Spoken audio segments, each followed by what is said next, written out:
Our mother, Margie Harper, died at 8 a.m. on April the 1st, 2017, in room 16, the palliative care room of Our Lady of the Rosary Hospital in Castor, Alberta. It was the 30th day of our extended sleepover with Mom in our little hometown hospital. My mother was 97 and a half years old. The day before she died, we celebrated my 57th birthday in her hospital room. That morning, I kissed Mom's cheek and whispered in her ear, "Thank you for giving me life, Mom." As the days went by with Mom, and as Margo said, we spent 30 days with her in hospital, and as the outward trappings fell away and her being became very much a spiritual one, our environment became very sacred.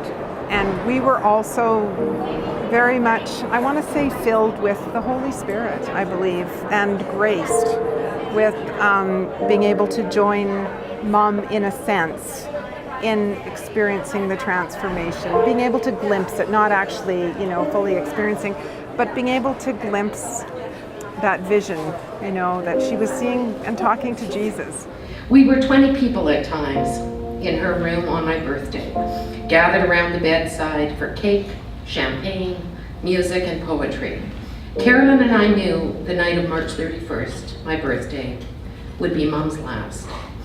We played Gregorian chant, the Latin Mass, to ease her passage. I'm a journalist, and I've worked in the city in a very secular world for a long time.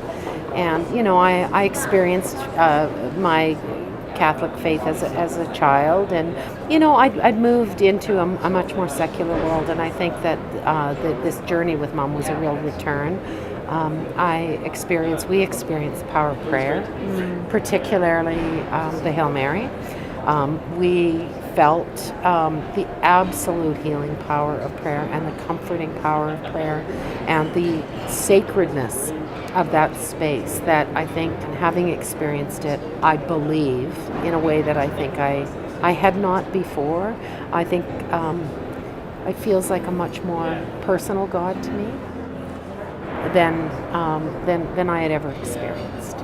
Death is very much a spiritual journey, and not only for the person dying, but if you get close enough to the dying experience, it becomes a real spiritual journey for yourself as well. You can't help but fear death, and I saw it close up, and I have no fear. I truly have no fear anymore. I see it as a really profound part of the life journey, and I don't fear it. I think it's possible to have a really beautiful death and to share your death with your loved ones in a way that ennobles them. It gave us such comfort that as she moved closer to death, she moved into a place of such peace. It was as if she was no longer really in this world.